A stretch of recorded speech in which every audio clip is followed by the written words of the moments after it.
아마 오늘 이렇게 많은 분들 모인 게 드문 일인 것 같아요. 대한민국의 복지를 걱정하고 또 함께 복지국가를 만들어 나가려고 하는 시민사회단체가 이렇게 많이 모인 것은 참 오래간만인 것 같습니다. 그만큼 또 대한민국의 복지가 위기에 처해 있다는 것을 반증하는 것이기도 하다는 생각도 듭니다. 박근혜 정권의 증세 없는 복지의 허상은 이미 파탄이 났습니다. 참 답답하고 통탄할 일이지만 한편으로는 이 때문에 대한민국 건국 이후 처음으로 증세를 포함해서 복지 문제를 근본적으로 논의할 수 있는 계기가 마련되었다는 것은 한편으로 또 다행스러운 일이라고도 볼 수 있을 것 같습니다. 그런 기로에 서 있습니다. 있는 복지마저 포기할 것인가 아니면 정말 정의로운 복지국가로 갈 것인가를 결정짓는 순간에 와 있는 것은 아닌가 그렇게 평가를 합니다. 여당 대표들이 증세 없는 복지를 비판했을 때 다행이다라는 생각이 들면서도 걱정을 했는데 역시 우려했던 대로 구조조정이라는 방향으로 귀결되어 있는 것 같습니다. 구조조정이라는 표현이 굉장히 그럴듯한데요. 복지 포기와 다를 바 없는 이야기라고 생각을 합니다. 현재 수준을 유지하자는 것도 세계 유례 없는 저출산 고령화의 우리나라의 실정에서 볼 때는 복지 후퇴로 귀결될 수밖에 없다는 것이 저희들의 판단입니다.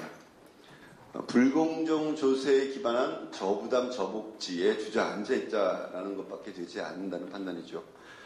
이제 정말 세금과 복지를 함께 논의해야 하고 또 정의로운 조세 제도를 설계해야 할 시점에 와 있습니다. 국민은 부자 증세가 선행되고 제대로 복지에 쓰인다면 십시일반의 보편 증세도 흔쾌히 동의할 것이라고 저희는 믿고 있습니다. 물론 무조건 증세만 하자는 것은 아닙니다. 세출 구조 개혁이 함께 이루어져야 한다고 판단하고 있습니다. 어디에 재정을 더 많이 쓸 것인가 하는 문제이죠. 그 효과가 미미한 경제 활성화라는 명목으로 기업에게만 혜택이 집중되게 할 것인지 아니면 서민 주머니를 먼저 채울지를 결정해야 한다고 생각합니다. 소득 주도의 성장을 지금 집권당도 이야기를 하고 있는데 그것이 진심이라면 서민을 위한 복지 우선의 세출 개혁이 이루어져야 한다고 생각하고 있습니다. 또한 증세를 하게 되면 그 돈이 나의 복지를 위해서 쓰여진다는 신뢰가 필요하다고 생각합니다. 반드시 복지만을 목적으로 하겠다는 신뢰를 보여주고 또 방식 역시 누진적으로 해서 형평성을 회복해야 할 것입니다. 그렇게 해야 부자 증세에서 또 시민들도 복지 재정의 확대에 참여하는 보편 증세로 나아갈 수 있다고 생각합니다. 그래서 정의당은 그 대안으로 사회복지세를 제안했는데요. 이 부분에 대한 여러분들의 특별한 관심도 오늘 이 자리를 빌어서 부탁드리겠습니다. 중부담 중복지니 고부담 고복지니 이런 이야기가 나옵니다. 최근에 또 최경원 부총리가 당국이 이미 고복지라고 얘기했는데 그런 말은 전형적으로 국민을 속이는 일입니다. 보편주의 복지국가로 가는 도중에 적어도 복지 지출을 그리고 또 국민 부담도 OECD 평균 수준까지 가야 한다는 생각이 듭니다. 얼마 전에 OECD 며칠 되지 않았죠? 보고가 있었습니다만 우리가 모든 면에서 최하위권에 머물고 있습니다. 저는 이 자리에 모인 분들이 대한민국 복지를 가장 걱정하는 분들이고 또 복지국가를 앞장서서 만들어 나갈 분들이라고 믿고 있습니다. 오늘 이 자리가 한 번에 만듦에 그치지 않고 복지국가를 위한 연대로 나아가기를 또 기대해 보기도 합니다. 정의당이 미력이지만 또 원내 현재 유일 진보 정당으로서 그리고 또 복지국가를 앞장서서 이끌어 나가겠다는 복지국가 선도 정당으로서 최선을 다할 것을 약속드립니다. 저희 정의당의 기치가 정의로운 복지국가 건설입니다. 그래서 저희가 가장 가깝게 함께 해야 될 분들이 바로 이 자리에 오신 분들인데 그동안에 저희가 좀 많이 소홀했습니다. 하여튼 오늘을 계기로 해서 복지국가 건설에 좀 더 협력하고 또 힘을 모을 수 있는 계기가 되기를 바랍니다. 잘 아시다시피 지금 한국 사회는 전환점을 맞이하고 있습니다. 특히 복지 의제와 관련해서는 지금 분기점이 되고 있지 않나 그런 생각을 합니다. 박근혜 대통령은 여전히 증세 없는 복지를 고집하고 있고 또 복지가 이 정도면 충분하다는 경제수장의 목소리도 나오고 있습니다. 부자 감세로 비롯된 구조적인 재정 적자를 복지 과잉 때문이라 이렇게 호도하면서 이 분기점에서 복지 후퇴로 길을 열심히 내는 그런 세력이 있습니다. 그러나 또 한편 이제는 이제 복지와 조세 문제는 더 이상 양당 체제의 그 테이블에서 그렇게 물건 세일하듯이 이렇게 다뤄지는 문제 아니다. 이제 사회 공론화돼야 되고 복지를 누리고 또 그 부담을 해야 될 국민들 속의 공감대를 통해서 정책이 수립돼야 된다는 그런 목소리가 힘을 얻어가고 있습니다. 이럴 때일수록 그동안의 복지를 위해서 헌신해온 복지 세력이 좀 더 큰 역할을 해야 되지 않나. 그래서 저희가 오늘 이 자리를 마련하게 됐다는 점 말씀드리고요. 우선 복지에 대해서 각 부문별로 또 활동하신 그런 단체들도 많이 계시고 또 대한민국의 복지 전략과 관련해서 그동안에 의견을 내고 실천해 오신 그런 단체도 많이 계신데 우리가 한편으로는 반복지 세력에 대항하고 또 한편 앞으로 예정돼 있는 국민 대토론회를 함께 대비하는 차원에서 그동안에 분산된 논의 또 각 복지 주체들의 어떤 입장들을 크게 하나로 모으는 그런 과정이 절대적으로 필요하지 않나 그런 말씀 드리고요. 또 그걸 바탕으로 해서 국민들과 함께 복지국가로 나갈 수 있는 그런 공동 실천도 좀 더 체계적으로 이루어지기를 기대하는 마음입니다. 그 과정에서 저희 정의당이 최대한 협력할 것은 협력하고 연대할 것은 연대하고 또 저희가 심부름해야 될 것은 열심히 심부름을 하겠다는 그런 말씀을 드립니다. 감사합니다. 저희가 지난 총선 및 대선 국면에서 보편적 복지와 관련된 부분이 어느 정도 담론을 넘어서 사회적 의제로 채택되어지는 과정을 이렇게 겪었는데요. 그 과정에서 저희가 항상 의문을 갖고 있었던 문제의식을 갖고 있었던 부분이 뭐냐면 우리나라의 공공재정 사이즈가 과연 복지국가 모델을 이행할 수 있는 준비가 되어 있느냐에 관한 부분이었습니다. 그러니까 우리가 지금 복지냐 증세냐 이 논의를 하기 전에 우리가 어디에 갇혀 있는지 보수적인 프레임에 갇혀 있는 부분을 깨지 못한 상태에서 그 부분에 대해서 문제 제기를 하지 못한 상태에서 이게 과연 가능하냐? 예를 들면 OECD 일반의 공공재정 사이즈가 지금 50%를 GDP 대비 50%를 넘나들고 있거든요. 그런데 우리 재정 사이즈가 지금 30% 정도 내외됩니다. OECD 최하위를 면하기 어려운 거예요. 이게 무슨 얘기냐면 우리가 그만큼 걷어들일 거를 걷어들이지 않고 경찰국가 수준의 재정을 유지하고 있는 겁니다. 최소한의 것을 유지한다.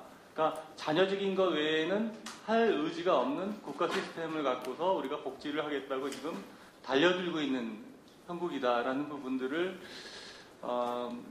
굉장히 문제의식이 굉장히 강했고요. 이 부분에 관한 문제를 어떻게 볼 것인가. 그러니까 우리나라 국민들의 일반적인 정서가 굉장히 세금에 대해서 부정적인 의식을 형성하는데 보수는 성공한 것 같아요. 지난 수십 년간 이 성공한 이 프레임을 어떻게 깰 것인가에 관한 부분인데 그를 위해서 여하튼 파퓰리즘은 어떻든 간에 무상보육이란 부분들이 제도화됐고 무상급식은 궤를 좀 달리합니다만 무상급식, 무상보육, 기초연금이 여하튼 간에 제도에 여러 가지 문제점들이 많이 있음에도 불구하고 복지가 결코 부정적이지 않고 국민들 일반들한테 긍정적인 무엇이다라는 것들을 보여줄 수 있는 굉장히 중요한 실험들이 법 제도화돼서 이제 되고 있단 말이죠. 그러니까 불가역적인 상황이 몇 가지 제도가 지금 채택되어 있고 그게 재정적인 수요를 압박을 하고 있는 재정적인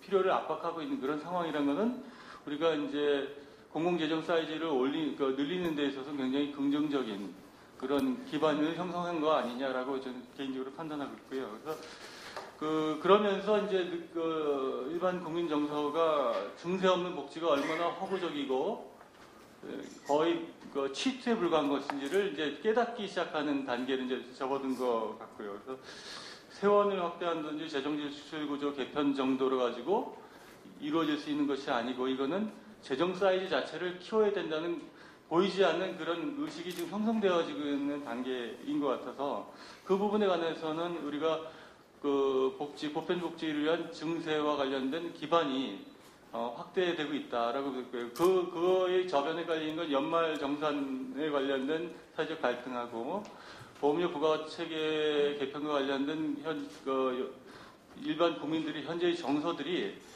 그 밑바닥에 깔려있는 것은 뭐냐면 왜 내 걸 더 많이 가져가느냐보다는 상대적으로 왜 가진 사람들이 부담 능력에 맞는 부담을 하지 않느냐에 대한 조세 정의에 대한 정의감의 반로들이 지금 본격적으로 이제 표출되고 있는 것 같습니다. 근데 이런 부분들을 우리가 어떻게 그 구조하고 운동으로 연결시켜서 실천할 수 있을 것인가에 관한 것들이 이제 본격적으로 실천적으로 이제 논의돼야 될 그런 단계가 아닌가. 그 정도만 먼저 말씀드리겠습니다. 이상입니다. 우선 저 큰 프레임에 대해서 저는 그 정세를 출발점으로 해가지고는 별로 그렇게 성공하지 못할 수 있다 이렇게 생각을 합니다. 그보다는 기본적으로 이 지금 프레임이 성장이냐 복지냐 또는 낙수 이론이 어떠니 이런 이야기를 하잖아요. 수출 주도 성장 어쩌고 이런데 그걸 정확하게 이야기해야 된다. 어떤 분들은 얼마 전에 보니까 프레임을 바꿔야 된다고 하면서도 소득 주도 성장 이런 이야기도 하는데 그 말도 맞긴 하지만 그거 갖고 부족하다. 정확하게 이야기해야 된다. 정확하게 이야기하면 임금 주도 성장 이 프레임을 정확하게 경제 이 정책의 프레임을 바꿔야 된다는 점을 명확히 해야 된다. 그리고 또 한편으로는 복지냐 성장이 따로 잘못된 프레임을 또 확실히 가감하게 깨는 복지 기반 성장 이런 정도를 경제정책의 프레임 확실히 가야 된다 이렇게 보고요. 돈을 만들어야 되잖아요. 돈은 오늘 키워드를 잘 잡은 것 같아요. 조세정의 이렇게 키워드로 굉장히 좋은 키워드다. 조세정의로 가는데 문제는 정세 논의로 가는 방식도 굉장히 함정에 빠질 우려가 있습니다. 저들이 짜놓은 프레임에. 그래서 그것도 기본적으로 조세정의의 핵심은 부자 감세 철회로 1단계를 잡아야 되는 거 아니냐. 부자 감세 철회를 1단계로 잡고요. 그 다음에 부자 정세로 가야 되고요. 그리고 꼼수 정세를 반대하는. 그리고 서민 정세는 우리가 먼저 주도적으로 계속 이야기할 문제는 아니다 라고 생각을 합니다. 그러나 그게 꼼수 정세를 반대하면 전체적으로 아마 서민 정세로 일부 가는 문제들에 대해서는 비례의 원칙에 따라서 가는 거는 조세 정의에 적합한 이야기가 되는 거죠. 그래서 키워드를 그래 잡는 게 맞지 않겠나 생각을 합니다. 그래서 조금 더 큰 흐름을 잡으면서 지금이야말로 아까 전환기라고 누가 말씀하셨는데 실제로 전환기입니다. 여기서 진보정당이 그 진보정당으로서의 정체성을 분명히 하면서 임금주도 성장, 복지기반 성장, 조세정의, 그리고 부자정세 철회, 부자정세 꺼서 부자정세까지 나아가는 이런 정도의 순환구조로 굉장히 과감한 배팅을 해야 된다 생각합니다. 이상입니다. 세금이 어떠한 의미를 갖고 있는지에 대해서 먼저 이제 얘기가 되어야 되고 거기에 대한 합의가 있어야 된다고 생각합니다. 예를 들면 세금이 과거 300년, 200년, 100년 이때 세금의 성격하고 지금 복지국가, 그러니까 유럽 선진국에서의 인정되어진 사회적으로 인정되어진 세금의 성격하고는 많은 차이가 있는데 우리나라에서 이제 보수 세력이든 나름 이제 진보 세력에서도 그 세금에 대한 의미가 다소 이제 오래된 의미, 국민으로부터 무언가 이제 착취하거나 빼앗는 의미의 세금을 주로 머릿속에 떠올리는 것 같아요. 그러니까 일반적으로 국민들도 나름 그 의미에 대한 인식이 또 강한 부분이 있고, 근데 복지국가에서의 세금은 그러한 의미가 아니라 소위 말하는 공동부담의 재원의 의미가 보다 더 강하고 한 50년 전부터 그러한 부분이 점점 확대되어 왔습니다. 그리고 실질적으로 그에 대한 사회에서의 국가를 통한 아니면 사회를 통한 실질적인 자원의 배분이 있었기 때문에 즉 세금을 통해 가지고 뭔가 얻을 수 있는 그 결과들이 있었기 때문에 그에 대한 그러니까 증세에 대한 반대가 국민적 반대가 그다지 없었던 거죠. 그러니까 이러한 좀 맥락을 잡아서 세금에 대한 그 의미를 좀 새롭게 주장할 수 있는 그러한 부분들이 이제 있어야 되는 것 같고요. 그다음에 세금에 관련되어진 여러 가치들, 예를 들면 우리는 이제 진보 세력에서는 평등이라는 걸 주장을 하는데 평등을 주장하게 되면은 부자 증세에 대해서 말할 때 나름 논리적인 그 괴리감이 있습니다. 그러니까 왜 동등하게 받을 것은 동등한데 왜 그 내는 것은 동등하지 않느냐는 평등하지 않느냐라는 얘기가 나올 수 있는 거죠. 그래서 그 부분에 대한 고려도 해야 되는 거고, 그러니까 부자 증세를 하기 위한 그 가치의 의미가 진보가 주장하는 그런 평등의 의미보다는 다른 어떠한 가치에 대한 대안적인 가치, 그러니까 조세와 연결된 세금과 연결된 가치를 우리가 제시할 수 있는 부분이 있어야 되는 거고, 좀 더 나가면 보편적이냐 선별적이냐에 관련돼서도 조세를 통해 가지고 설명할 수 있는 패러다임이 있어야 된다라는 거죠. 그러니까 그러한 좀 보다 심도 깊은 좀 더 낮은 의미에서의 그 설명 패러다임이 있어야지만 국민들을 설득하는데 좀 더 쉬운 납득할 수 있는 뭔가를 제시할 수 있지 않는가, 그런 부분에 대한 고려가 있어야 되는 거고, 그 핵심에는 세금을 이용한 어떠한 공적인 일을 하는 게 합리적이다라는, 그러니까 개별적으로 어떠한 자기의 문제를 해결하는 게 아니라 공동부담의 형태로 세금을 통해서 해결하는 게 훨씬 합리적이다. 경제적으로도 합리적이고 사회 통합적으로도 합리적이고 사회를 바꾸는 데에도 보다도 합리적이다라는 그러한 의미의 그 설명들을 할 수 있어야지 되는 게 아닌가라는 생각이 듭니다. 그러한 이제 첫 번째 우리 해야 되는 게 조세에 대한 그러한 의미 재구성이고요. 그 다음에 나오는 게 이찬진 선생님께서 말씀하신 공공재정의 규모 확대, 그 다음에 그거에 이어가지고 부자 증세냐 보편 증세냐에 관련된 비율 조정, 그리고 뭐 조세와 사회보험료도 일종의 조세의 성격을 갖고 있기 때문에 조세와 사회보험료의 비중을 어떠한 식으로 구성해 나갈 것이냐에 대한 고려들 합의를 해야 되는 거고 논의를 해야 되는 거고, 그 다음에 세금 주체에 관련돼 가지고도 이제 많은 부분은 국민, 기업, 국가 크게 세 가지로 얘기를 하는데, 국가는 실질적으로 돈이 없잖아요. 국가의 돈은 국민으로부터 나온 것인데 그 연결고리가 좀 애매하게 얘기가 되어지는 것 같아요. 그러니까 국가가 부담을 해야 된다라는 의미는 궁극적으로는 국민이 돈을 모아서 국가에게 넘기는 거고, 국가가 이제 그 돈을 가지고 사용을 하는 건데, 국가가 실질적인 주체로 나서게 되면 의미가 좀 애매해지는 거죠. 국가의 돈은 국가가 마음대로 할 수 있는 게 아닌데, 그러한 의미에서 주체에 관련된 논의들도 한번 되짚어봐야 되는 것 같습니다. 그리고 1단계의 특징은 대한민국의 복지 제공 방식을 어떤 노선으로 할 것이냐, 보편적으로 할 것이냐, 혹은 기존 방식에 선별적으로 할 것이냐에 있어서의 일종의 역전이 일어난 거죠. 그래서 근소한 차로 저는 보편복지가 판정성을 했다고 생각합니다. 그래서 비록 박근혜 체제에서 일부 복지가 공약에 비해서는 후퇴하고 있지만 기존에 비해서는 보편 혹은 준보편 방식으로 진행되고 있는데, 문제는 복지 재정에서는 계속 정체된 상태가 있는 거죠. 이로 인해서 여러 가지 문제가 발생하고 있다고 봅니다.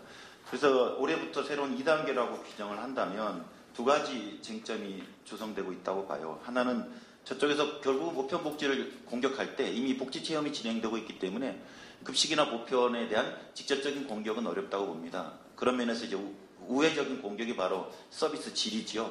무상급식 질이라든지 최근에 아동학대를 계기로 해서 무상보육의 원인을 돌린다는 등 해서 결국은 선별복지를 공격하되 그것의 그 이유를 이제 서비스 질로 삼고 있는 거죠. 거꾸로 얘기하면 사실 이 보편복지가 저희가 재정적으로만 공공화시켰지 복지 서비스는 엉망이지요. 그런 면에서 저희들 과제라고 생각이 들어요. 그리고 또 복지재정 확충이라는 건 특히 박근혜 정부도 지금 재정이 부족해서 어렵지만 보편복지 입장에서 더 큰 심각한 과제죠. 저희가 박근혜 복지에 머무는 게 아니지 않습니까? 그보다 더 훨씬 큰 복지를 해야 될 것이기 때문에 복지재정 확충, 증세를 포함한 복지재정 확충은 굉장히 중요한 문제라고 생각합니다. 그러면서 2단계로 한다면 기존의 보편복지가 성과를 이루었던 사회 서비스 분야에서의 서비스 질을 강화시키는 문제, 국공립을 확대한다든지 종사자들의 처우를 개선한다는 문제가 필요하고, 두 번째는 재정 확충에 나서야 된다고 봅니다. 사실은 복지 영역에서는 시민사회단체나 진보 진영에서 일관된 목소리가 있어요. 쭉 뭐 오랜 역사가 갖고 있는데, 이 재정 확충에 대해서는 이런 활동 경험이 충분치 않다 보니까 굉장히 의견이 갈래로 있다고 봅니다. 저희 단체 입장에서는 재정 확충에 있어의 증세 문제는 전공법으로 돌파할 수밖에 없는 상황이라는 생각을 가지고 있습니다. 아까 이찬진 선생님도 얘기하시는 것처럼 이 연말 정산을 조세 불신으로만 해석할 것이냐, 오히려 적극적으로 조세 정의에 대한 에너지가 분출된 것이다 라고 해석을 한다면 이것이 세금 거부로 해석할 것이 아니고 정당하게 세금을 걷는다면 세금을 더 내게 하는 에너지로 삼을 수 있다는 거지요. 그리고 또 한편에서는 복지 체험이 증가되면서 내가 이 복지를 지속 가능하게 누리기 위해서는 어디선가 세금이 늘어야 된다는 것들에 대해서 국민들은 충분히 이제 느끼기 시작하고 있다고 생각합니다. 복지 체험에 대한, 복지 지속 가능에 대한 이런 소명 의식이 저는 국민들한테 생기고 있다고 봐요. 그래서 이런 조세에 대한 정의감, 그리고 복지 체험을 저는 이건 뭐 정세 판단의 차이가 있겠습니다만 신뢰하고 증세 문제를 적극적으로 돌파할 수밖에 없다고 생각합니다. 저희는 그래서 뭐 정의당에도 그 의제를 채택하고 있지만 복지에만 쓰는 사회복지세 도입 등을 비롯해서 중간계층부터 누진적으로 참여하되 복지에만 쓰는 것으로 못을 박아서 증세 운동을 펴자고 제안을 하고 있습니다. 마지막으로 이 복지재정 확충이나 증세에 관련돼서는 저희가 시민단체 활동을 해보면서도 이런 난관들을 경험하게 됩니다. 복지 영역과 달리 여기는 우리 안에 공감대를 마련하기가 쉽지 않겠더라고요. 사실 저희 노선하고 지금 박사원 선생님 말씀 노선하고는 굉장히 차이가 납니다. 저희가 비판하는 노선이죠. 구레이 노선이라고. 이게 뭐냐면 포괄적으로 부자 감세를 해서 과연 부자 감세 철회와 부자 증세를 실현할 수 있는 에너지를 우리 사회에서 어떻게 만들어낼 수 있을까에 대해서 저희는 의구심을 가지고 있습니다. 지난 5년 동안 부자 감세 철회를 외쳤는데도 불구하고 이루어지지 않는 이유는 우리의 노선이 틀린 게 아니고 부자 감세를 할 수 있는 사회적 에너지를 만들지 못했기 때문이고, 사실은 그게 원내 공방으로만 멈췄기 때문이고 시민사회 선언과 기재회견으로만 멈췄기 때문이라 생각합니다. 그런 면에서 시민들의 조세 정의, 그리고 복지 체험을 통한 책임감, 이걸 믿고 이들과 같이 합심해서 새로운 에너지를 만드는 이런 복지 증세 운동이 필요하지 않을까 그런 생각을 하고 있습니다. 그런데 안타깝게도 이거에 대한 전체적 합의를 이기가 저는 쉽지는 않을 것 같아요. 하지만 복지 재정을 어떻게 확충할지에 대해서는 이미 저쪽에서 증세 문제를 치고 가고 있는 상황이기 때문에 사실 그리 계속 논의만 할 수 있는 여유는 없다고 생각합니다. 저는 앞으로 이 테이블이 좀 논의된다면 두 가지 판단을 빨리 해야 돼요.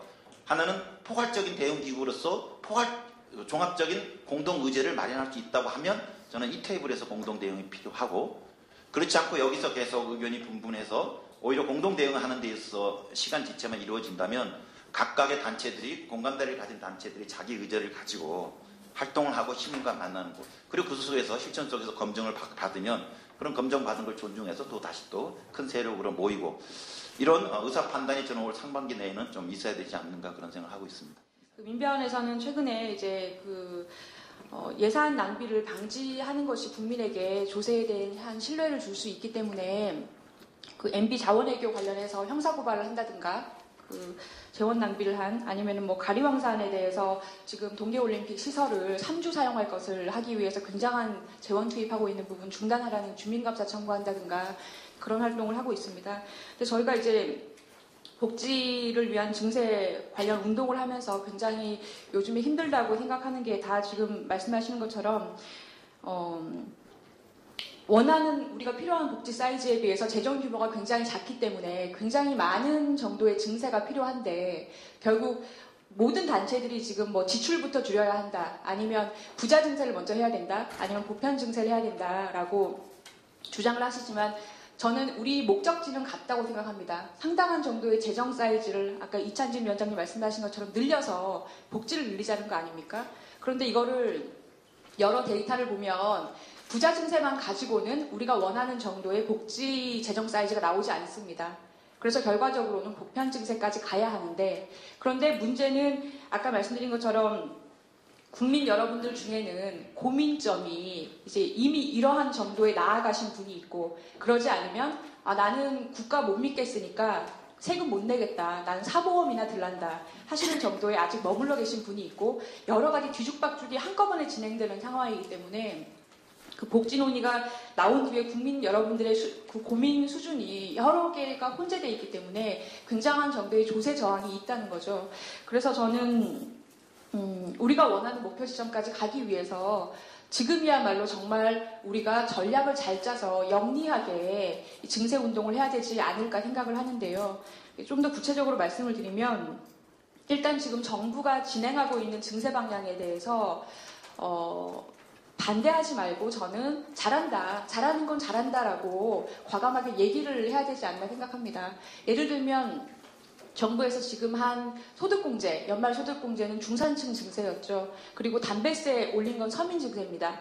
하지만 우리가 나중에 걔도 어차피 다 해야 되는 그런 세입 조정이었고요. 어차피 언젠간 해야 되는 개혁이라는 거죠. 그래서 우리가 나서서 담배세를 올리자라고 주장을 할 필요는 없다 해도 정부가 이왕에 하고 있는 세입 증대에 대해서는 그 너무 명분이나 명목상 경직돼서 이거는 서민 나오면 바로 막아야 된다 이렇게 할 필요가 없지 않나라는 겁니다. 잘하는 건 잘한다고 말을 과감하게 해주고 그리고 플러스 알파로 국민들께서 굉장히 이제 불만을 당연히 가질 수밖에 없는 조세정의 부분을 지금 얘기할 때가 아닌가 합니다. 즉 지금 정부가 하고 있는 이 서민 증세와 중산층 증세가 마중물이 돼서 이 부자 증세, 대기업 증세, 가계보다 많은 돈을 가지고 있는 법인세 증세 그리고 근로소득보다 굉장히 많이 벌면서도 과세되지 않는 자본이득 과세 그리고 세 번째로 반칙 출발을 하게 만드는 상증세, 상속세, 증여세, 과세 이 세 가지를 우리 주장을 하면서 지금의 정부가 하는 것을 마중물로 해서 그 분노를 통해서 이 대기업 증세나 자본이득 과세가 이루어지게 해야 되지 않나 생각을 하고요. 그래서 이제 저는 강조하고 싶은 것이 지금 정부가 하는 그 증세 방향에 대해서 우리가 반대할 필요는 없는 게 아닌가 이게 제 의견입니다. 그것에 내 세금이 나가는 거에 대해서 아깝지 않겠죠. 그러나 복지를 다수가 받는 입장에서 복지 자체를 반대하는 게 아니라 복지가 쓰여져 될 곳에 제대로 쓰여지지 않는 것에 상당수의 사람들은 문제 제기를 합니다. 저는 복지의 문제는 바로 정부가 관리와 감독을 잘 못하고 있기 때문에 생기는 문제라고 생각을 합니다. 저는 지금도 현장에서 사회복지사로 일을 하고 있는데요. 예를 들면 관리는 이런 거죠. 우리가 사회복지 이야기를 하면서 놓칠 수 없는 게 서비스의 질이에요. 아까도 앞전에 말씀하셨지만 그 사회복지 서비스를 현장에서 실현하고 있는 사람들은 사회복지 종사하고 있는 노동자들입니다. 2013년에 사회복지 공무원이 줄줄이 자살을 할 때 그때 국가가 많은 걸 발표했지만 그 중에 하나가 종사하고 있는 노동자의 근로조건을 개선하겠다. 그리고 나서 한 것이 무엇입니까? 없었습니다. 지금도 연장수당, 휴일근무수당 이런 거 제대로 지키지 못하고 있어요. 국가가 운영하는 기관에서도 그 근로기준법도 제대로 지키지 못하고 있는 것이 현실이고요. 또 하나 올해 2월 달부터 지금 장애인 부문 쪽에서는 장애인의 일상생활을 도와주고 있는 활동보조인들에 대해서 시간당 급여를 200원을 인상시켜줬어요. 근데 정부가 해줬냐? 그 200원을 인상하기 위해서 서비스를 받기 위해서 장애인분들이 자부담을 내고 있는데 자부담금이 올랐어요. 그러면은 활동보조 임금을 누가 올려준 겁니까? 정부가 올려준 것입니까? 아니면 서비스를 받고 있는 장애인이 올려준 것입니까? 바로 이런 시간이 짧아서 일일이 열거할 수 없지만 정부가 복지 부분에서 제대로 관리하고 있지 못한 부분이 상당히 많습니다. 또 하나는 감독을 하지 못하고 있는 것도 있습니다. 사회복지에 종사하고 있는 사람들한테 임금에 대한 임금 가이드라인은 정부가 매년 일방적으로 발표하고 있습니다.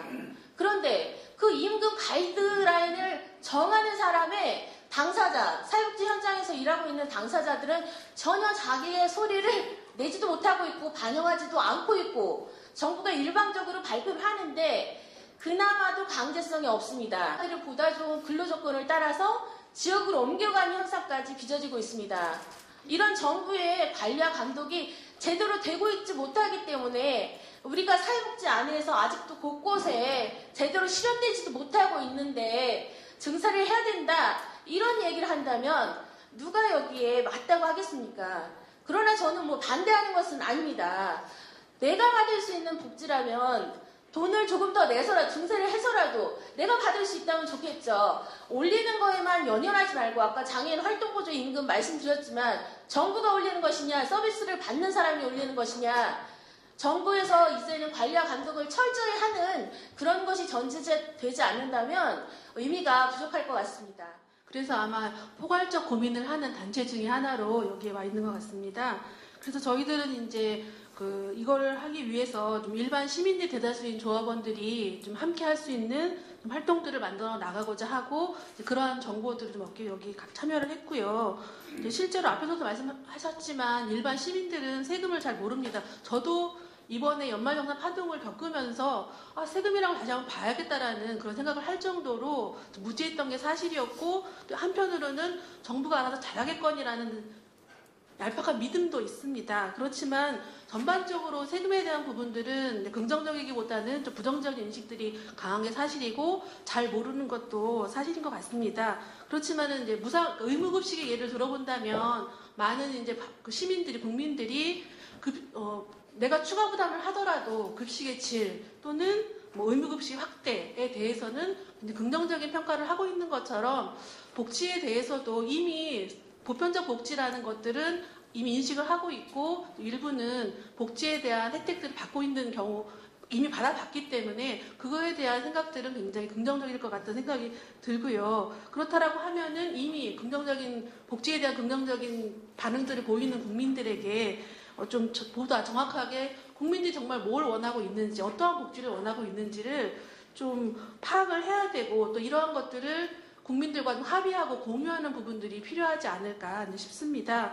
어쨌든 세금을 내는 당사자는 국민들이고 이번에 연말정산 파동을 보더라도 많은 분들이 잘 모르는 상태에서 실질적으로 나는 해당이 안 되지만 세금 폭탄이라는 단어 하나만으로 나도 불이익을 받는 것처럼 오해하는 경우도 있었고 일정 부분 그런 것들이 국민들에게는 이제 세금에 대한 의심과 부정적인 인식을 확산시켰던 부분들이 있었기 때문에 이제 증세 문제에 있어서는 좀 정치적인 물론 각 당별로 또는 여당이 야당이라는 측면에서 관점들이 좀 다르시겠지만 정치적인 관점보다는 좀 국민의 입장에서 복지나 증세 문제가 잘 논의됐으면 하는 그런 바람이고요.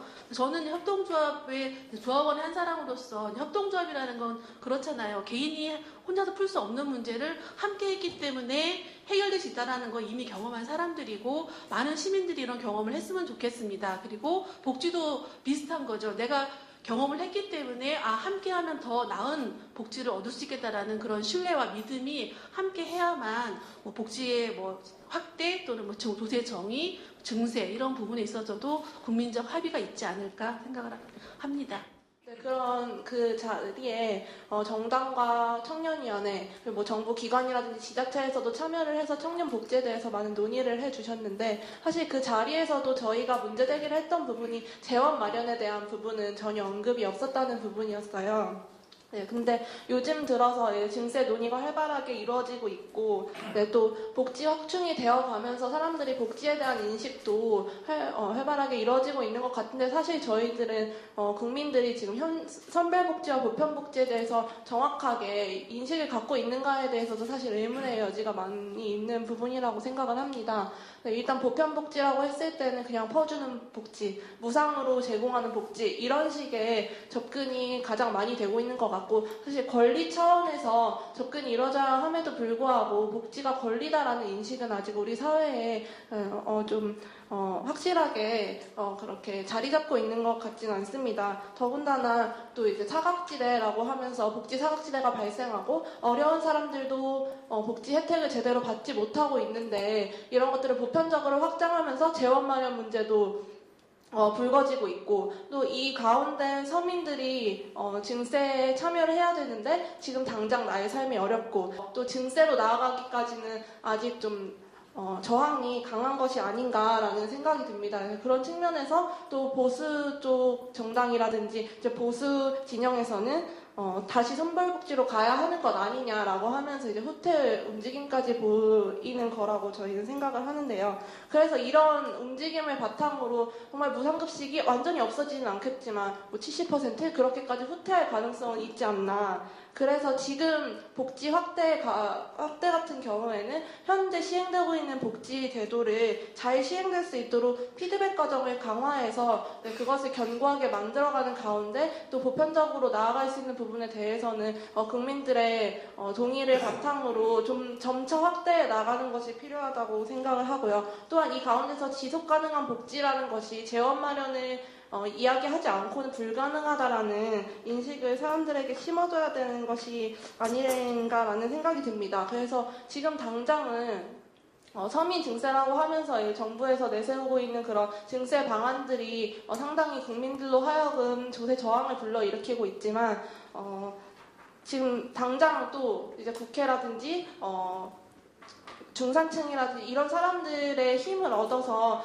비과세 감면 혜택을 처리한다거나 또 법인세라든지 최고 세율 조정이라든지 이런 적극적인 대안들을 야당에서 제안할 수 있어야 할 것 같고요. 또 이 가운데 국민들이 너무 나한테 세금을 내라는 그런 부담을 갖지 않도록 하는 한도 내에서 또 장기적으로는 보편적인 증세로 나아가야 한다. 여러분들도 지금과 같은 복지 혜택을 누리기 위해서는 증세에 동참해야 한다는 인식을 좀 더 확장시켜 나가는 것이 야당이 해야 될 일이 아닌가라는 생각이 듭니다. 어쨌든 뭐 박근혜 정부가 출범을 하면서 뭐 경제 민주화나 복지 공약의 혜택을 사실은 본인이 가장 많이 본 사람 중에 하나라고 생각을 하는데 뭐 이게 이제 실현 가능성이 전혀 없다는 것은 뭐 많이 알고 있었던 문제였던 거고 보건의료 분야에서 가장 대표적인 공약이라고 하는 것이 사실은 4대 중증 질환 100% 국가 보장 부분이었는데 사실 이것도 거의 이제 폐기된 상황인 것이죠. 그래서 지금 뭐 경제 위기가 굉장히 심각하고 빈부격차가 굉장히 심화되고 있는 상황에서 이런 이 계층 간의 양극화나 빈곤의 이제 심화 같은 문제들을 좀 해결하기 위해서는 그 사실 복지 확대나 그다음에 분배 구조를 좀 개선할 과제가 분명히 필요할 거라고 생각을 하고 그러한 국민들의 요구 그다음에 진보 진영 안에서도 이런 것들을 어떻게 그 깊은 논의를 통해서 해결할 것인가에 대한 논의가 활발하게 이루어진 것 같고 사실 오늘 이런 자리가 그런 논의를 하는 이제 진보 진영 안에서 이런 논의를 하게 되는 이제 그 출발이라고 생각을 합니다. 뭐 집권 초기에 어쨌든 박근혜 정부가 뭐 투자 활성화 대책이라는 뭐 이름으로 사실 보건의료는 현재 지금 뭐 민영화의 대상입니다. 그래서 그 뭐 건강보험을 좀 중심으로 뭐 요즘 개편안 관련한 논란이 있긴 합니다만 그 중심을 좀 본다면 그 민영화의 대상이 되었기 때문에 이제 건강보험이라는 사회보험의 기능이 좀 축소될 상황에 좀 놓여 있고 그 이미 이제 사실 의료 서비스가 많이 상업화되어 있는 상황에서 건강보험이 좀 제 기능을 하는 데 있어서 그 좀 제한적인 상황이고 여기다 이제 민영화까지 가세가 된다면 사실 그 파장이 이제 공보험의 어쨌든 붕괴로 귀결될 확률이 되게 높다는 것. 복지국가 내에서 이 사회보험이라든지 공공성의 부분을 어떻게 우리가 봐야 될 것인지에 대한 논의가 필요할 것 같다는 좀 생각이 들고요. 그래서 뭐 저희 단체에서는 그 뭐 의료 민영화 저지나 뭐 건강보험의 좀 공적 기능을 강화할 수 있는 이런 활동에 좀 집중을 하고 있고 사실 지난해 진주의료원이라든지 뭐 카프병원 같이 그 자본에 있었던 요구나 정치적 이해관계들 때문에 이런 공공성이 굉장히 의료 부분에서 무너지고 있는 거에 대해서는 좀 정의당을 비롯해서 이 정치나 진보 진영 안에서 좀 이 최악의 사태를 좀 막아야 되는 그런 역할들이 좀 필요할 것 같다는 좀 생각이 들고 그 뭐 저소득층 관련해서도 그 기초생활보장제도가 올해 이제 통과가 됐습니다만 그 뭐 사실 박근혜 정부의 그 비정상화의 정상화 첫 번째 사실 과제가 복지 보정수급을 색출하겠다는 것이었는데 이건 이제 복지 자체를 사실 범죄화하는 영역에 들어가는 거 아닌가 이렇게 범죄화하고 좀 도덕적으로 이들을 공격하는 부분에 대해서도 저희가 이데올로기적으로 좀 그 방어를 해야 될 필요가 있을 것 같다는 좀 생각이 들고요. 어쨌든 이런 국가가 책임을 점점 축소하려고 하고 공공성을 파괴하려고 하는 부분에 있어서 좀 적극적인 저지를 할 수 있는 운동이 좀 필요할 것 같고 결국은 그 주체는 그 지역이나 당사자를 좀 근간으로 하는 동력들이 굉장히 중요하지 않겠나라는 생각이 들고요. 마지막으로 한 가지만 더 말씀드리면 그 진짜 복지를 늘리려면 우리가 어떻게 해야 되는 거냐. 라는 거는 사실 뭐 의견이 좀 분분합니다만 저는 기본적으로 좀 불공평한 조세제도 자체에 좀 칼을 대야 될 필요가 있을 것 같고 서민들에게 좀 고통을 전가하려는 부분에 대해서는 좀 맞설 필요가 있다. 뭐 사대보험이나 사회보장세에서 좀 기업주들이 부담하는 비율을 사실 OECD 좀 수준으로 좀 높이고 상위 1% 소득세율이나 그다음에 초대형 기업들의 법인세 등의 문제들도 실제로 이제 그 세율을 좀 올려야 이런 우리가 이야기하는 뭐 복지 확대나 조세 정의를 좀 실현할 수 있는데 가까운 길로 가는 길이 아닐까라는 생각이 듭니다. 감사합니다. 저희는 뭐 이렇게 증세 이런 얘기 관심보다 현재 이런데 지금 이렇게 관심이라기보다 이렇게 고민할 여력이 좀 없는 상황이고요. 왜냐하면 현재 그 장애인들 또 지금 현재 저희가 광화문에서 906일 동안 6개월차 오늘로 농성을 하고 있습니다. 장애 등급제 폐지, 부양 의무제 폐지 관련해서.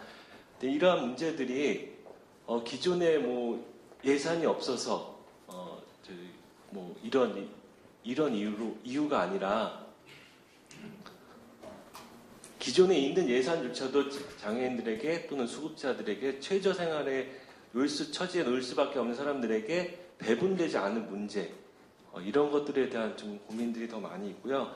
아까 우리 사회복지 쪽에서 얘기도 해주셨는데 이런 복지 문제를 도덕적 해이라는 문제로 이제 치환을 하면서 이제 이 사람들을 저희들을 이제 이 복지 사각지대로 내쫓고 있는 현실을 이제 말씀드리고 싶고요.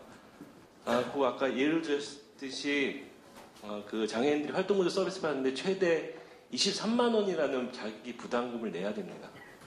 현재 장애인들의 소득 수준 자체가 최저임금도 받지 못하는 또 취업률이 10%도 안 되는 장애인들이 과연 23만 원이라는 자부담을 낼 수 있는지 이런 것들이 있고 또 그 이동권 관련해서 예산이 원래 41.5% 저상버스 41.5%에 대한 예산이 확정돼 있었습니다. 확정돼 있고 2016년까지 41.5%를 도입을 해야 됨에도 불구하고 현재 16.4%가 도입되어 있습니다. 이런 예산의 그 분배 문제를 저희들은 좀 고민을 하고 있고요. 증세에 대한 이런 논의들이 과연 나중에 어떻게 쓰여지는지 이런 논의들이 좀 같이 이루어졌으면 좋겠다는 바람입니다.